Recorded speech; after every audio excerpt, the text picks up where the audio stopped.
श्रोताओं 12:50 हुए हैं। ये समय है कार्यक्रम रीवा डायरी का, जिसमें आप सुनेंगे बीते दिन यानी कि 27 मई 2020 की प्रमुख स्थानीय सूचनाएं एवं जानकारियां, जो कि संभागीय जनसंपर्क कार्यालय रीवा मध्य प्रदेश द्वारा प्रदत्त है।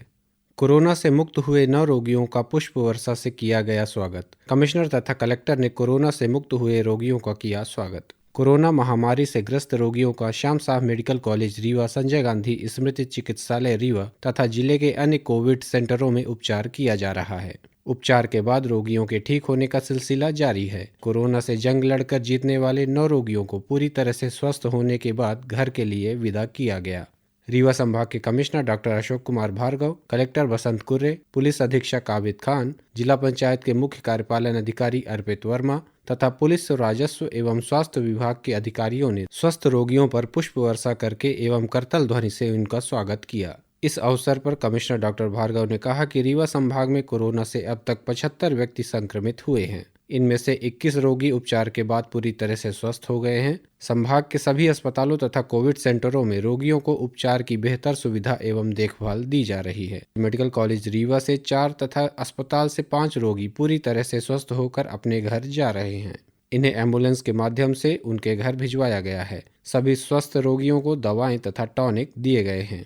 उन्हें 7 दिनों तक घर में ही रहने तथा स्वास्थ्य रक्षा के निर्देशों का पालन करने की सलाह दी गई है। कमिश्नर ने कहा कि कोरोना से जारी जंग में चिकित्सकों के अथक प्रयास अब रंग ला रहे हैं। रोगियों के स्वस्थ होने का क्रम जारी है। रीवा के साथ साथ सतना जिले में 6 तथा सीधी जिले में 4 रोगी उपचार के बाद पूरी तरह से स्वस्थ हो गए हैं। इस अवसर पर कलेक्टर बसंत कुर्रे ने कहा कि जिले में कोविड से संक्रमित रोगियों के उपचार की बेहतर व्यवस्था की गई है। रीवा में सभी संक्रमित व्यक्ति बाहर से आए हैं। इनमें प्रवासी मजदूर भी शामिल हैं। उपचार के लिए भर्ती अधिकांश रोगियों की स्थिति अच्छी है। कोरोना के उपचार के लिए निर्धारित प्रोटोकॉल के अनुसार अवधि पूरी होने के बाद उन्हें स्वस्थ घोषित कर घर के लिए विदा किया जाएगा। कोरोना संक्रमण से बचाव एवं उपचार के लिए राजस्व, ग्रामीण विकास विभाग, पुलिस विभाग तथा सबसे बढ़कर स्वास्थ्य विभाग ने सराहनीय योगदान दिया है। अन्य विभागों के अधिकारी भी कोरोना से जारी लड़ाई में बखूबी अपनी भूमिका निभा रहे हैं। स्वस्थ हुए सभी रोगियों ने जिले में उपलब्ध कराई गई स्वास्थ्य सेवाओं की सराहना भी की है। कोरोना से जंग जीतकर खुशी खुशी वापसी कर रहे व्यक्ति ने कहा कि वाहन दुर्घटना का शिकार होने तथा कोरोना से संक्रमित होने के बाद मैंने जीवन की उम्मीद छोड़ दी थी। संजय गांधी अस्पताल के डॉक्टर मुझे मौत के मुंह से खींचकर लाए हैं। लगभग 3 दिनों के उपचार के बाद ही मेरी हालत बहुत अच्छी हो गई थी। अस्पताल में दवाएं, इंजेक्शन, भोजन तथा देखभाल की बहुत अच्छी सुविधा दी गई। इस अवसर पर मेडिकल कॉलेज के डीन डॉक्टर APS गहरवार, उप पुलिस अधीक्षक शिव कुमार वर्मा, उप संचालक doctor NP Pathak, CMHO doctor RS Pandey, doctor PK Lakhtakia, doctor Manoj Indulkar, doctor Akshay Shrivastava, doctor Sunil Agnihotri तथा अन्य चिकित्सकगण उपस्थित रहे। कोरोना रोगियों को नए निर्देशों के अनुसार डिस्चार्ज करें, कहा कमिश्नर डॉक्टर भार्गव ने। कमिश्नर कार्यालय में आयोजित बैठक में रीवा संभाग के कमिश्नर डॉक्टर अशोक कुमार भार्गव ने कोरोना संक्रमित रोगियों को उपचार के बाद डिस्चार्ज करने के संबंध में चिकित्सा अधिकारी को निर्देश दिए। उन्होंने कहा कि कोरोना पॉजिटिव रोगियों को स्वास्थ्य विभाग के नवीनतम निर्देशों के अनुसार उपचार के बाद डिस्चार्ज करें। इस संबंध में नई गाइडलाइन जारी कर दी गई है।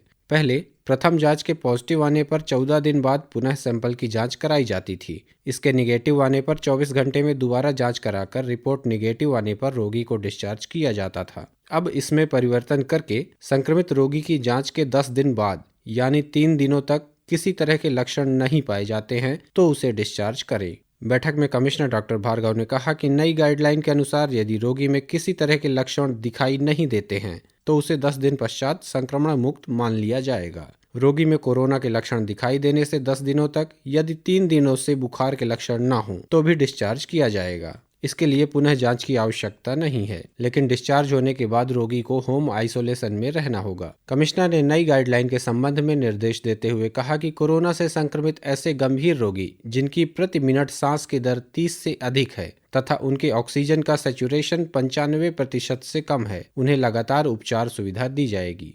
इनकी स्थिति में सुधार होने तथा ऑक्सीजन सैचुरेशन 95% से अधिक होने एवं संक्रमण के लक्षण न पाए जाने पर उन्हें 10 दिनों में डिस्चार्ज करें, किंतु यदि रोगी में निमोनिया के लक्षण पाए जाते हैं तो उन्हें डिस्चार्ज न करें। कमिश्नर ने कहा कि कोरोना संक्रमण के माइल्ड केस में संक्रमण के 10 दिनों में रोगी को डिस्चार्ज किया जा सकता है यदि उसमें 3 दिनों तक बुखार के लक्षण न हो। उन्होंने कहा कि कोरोना रोगियों के उपचार के लिए तैनात डॉक्टर तथा अन्य स्वास्थ्य कर्मी यदि पीपीई किट का उपयोग कर रहे हैं तो उन्हें क्वारंटाइन में भेजने की आवश्यकता नहीं है, किंतु कोविड रोगियों के उपचार के लिए डॉक्टर एवं चिकित्सा कर्मियों को 7 से 15 दिनों तक ही तैनात रखें। उसके बाद उन्हें ड्यूटी से हटा लें। गर्भवती तथा शिशु को स्तनपान कराने वाली चिकित्सक एवं महिला स्वास्थ्य कर्मियों को कोविड रोगियों के उपचार के लिए तैनात न करें। इन्हें अन्य रोगियों के उपचार के लिए तैनात किया जा सकता है। कमिश्नर ने कहा कि कोरोना संक्रमण से बचाव के लिए फिजिकल दूरी, मास्क के उपयोग तथा अन्य सुरक्षात्मक उपाय करना अनिवार्य है। सार्वजनिक स्थलों पर थूकना दंडनीय अपराध है। सभी व्यक्तियों के लिए आरोग्य सेतु ऐप का उपयोग भी आवश्यक है। इनका पालन सुनिश्चित कराएं।